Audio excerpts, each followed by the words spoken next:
যারা বিএনপিকে দোষ দেয় তারা কিন্তু যুক্তি দোষ দেয়। যেমন আমি একটা উদাহরণ দিয়ে বলি, আমরা যেমন এই 13 জুনের আগে যেমন আমরা নির্বাচনের কথা বলেছি, তো কি বলেছে মানুষ, অনেকেই বলেছে যে হ্যাঁ বিএনপি শুধু নির্বাচন করছে। তা আমি তখন উত্তর দিয়েছিলাম যে আরে নির্বাচন কেমনটা কবে থেকে অপরাধ হলো সেটা তো আমি জানি। বাংলাদেশের মানুষ তো এখন যদি কেউ বলে যে তুমি কি পোলাও কর্মা চাও না তুমি ভোট দিতে চাও, বাংলাদেশের মানুষ কিন্তু বলবে যে আমি ভোট দিতে চাই, না খেয়ে থাকলে অসুবিধা নেই। এটাই বাংলাদেশের মানুষের রক্ত দিতে আছে।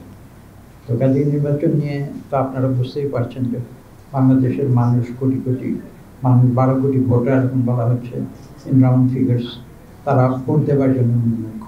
তো কাজে ভোটের ব্যাপারে যখন একটা নিশ্চিত কোনো ইঙ্গিত যখন সরকারের পক্ষ থেকে আসে, যখন বলা হয় যে নির্বাচন কমিশন তাদের দেশবাসীকে জানাবে ভোটের তারিখ, তখন তো বাংলাদেশের মানুষ উৎফুল্ল হয়ে যায়। আমি খোলাখুলি বলছি, আমি তো সেই দিন আমার গ্রামে ছিলাম, এলাকায় ছিলাম, আমি দেখেছি বাংলাদেশের মানুষ ভোট দিতে চায়, একটা উৎসব মুখর। এটা একটা বাংলাদেশের মানুষের জন্য, আমরা যখন বৈশাখ মাসে 14ই এপ্রিল আমরা যখন উৎসব করি, নববর্ষের উৎসব করি, বাংলাদেশের মানুষের কাছে কিন্তু ভোটের দিনটি এরকম একটি উৎসবের।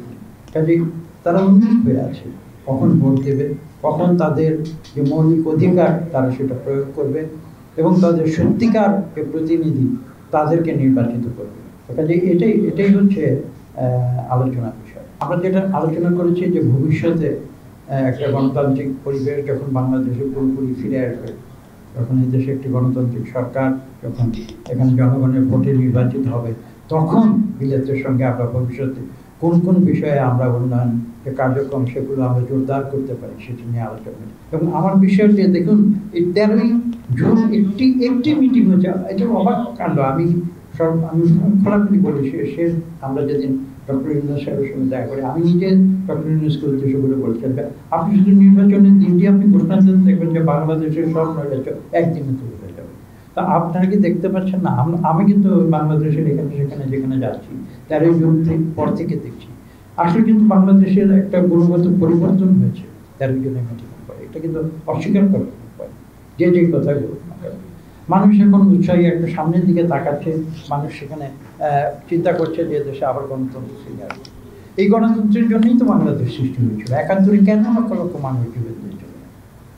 মানুষ কি স্বৈরতন্ত্রের জন্য জীবন দিয়েছিল? তারা তো বুঝেছিল যে পাকিস্তানের ভেতরে গণতন্ত্র হবে না, আমরা বাংলাদেশ একটা আলাদা দেশ চাই, কারণ আমরা একটা গণতান্ত্রিক রাষ্ট্রে আমরা বসবাস করি। মানুষ মন করে কথা বলতে চায়। এই যে আজকে আপনারা প্রশ্ন করছেন, আমরা উত্তর দিচ্ছি, বিগত 13 বছর কি পরিবেশ ছিল তো? কাজেই এই যে বাংলাদেশের মানুষের যে সাইকোলজি, এটা তো বুঝতে হবে। মানুষ না খেয়ে বলছি না খেয়ে থাকতে রাজি আছে, ভোট না দিয়ে কিন্তু থাকবে। আজকে যে মধ্যপ্রাচ্যের যে অস্থিরতার কথা বলছেন, এটার উৎপত্তি কিন্তু গাজা যে কনফ্লিক্ট, সেখান থেকে।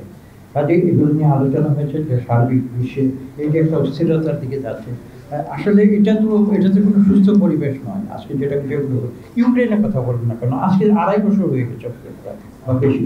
সেই ইউক্রেনে কি অবস্থা হয়েছে? একটা ছোট্ট সমস্যা থেকে শুরু হয়েছিল, আজকে বিশ্বব্যাপী। আজকে গাজাতে কি শুরু হয়েছিল দেখেন, এখন সেখানে প্রায় 60,000, প্রথমে প্রায় 60,000 নিরীহ শিশু তাদেরকে হত্যা করা হয়েছিল।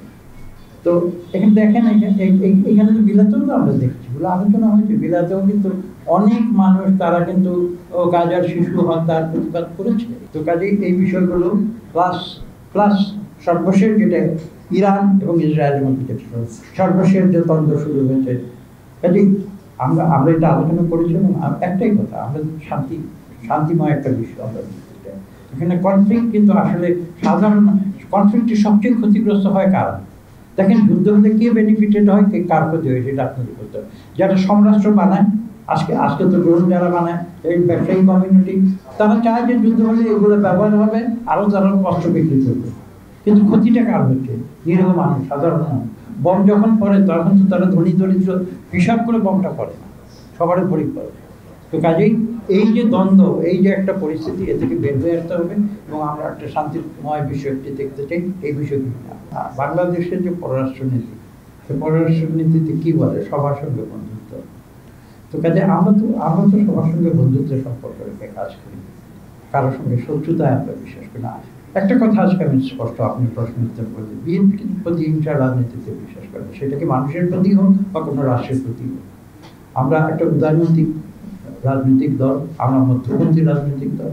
হ্যাঁ, এখানে আসলে মানুষ যত দোষী দেখ বিএনপিকে, আসলে কিন্তু দোষ দেওয়ার কোনো যুক্তি নাই।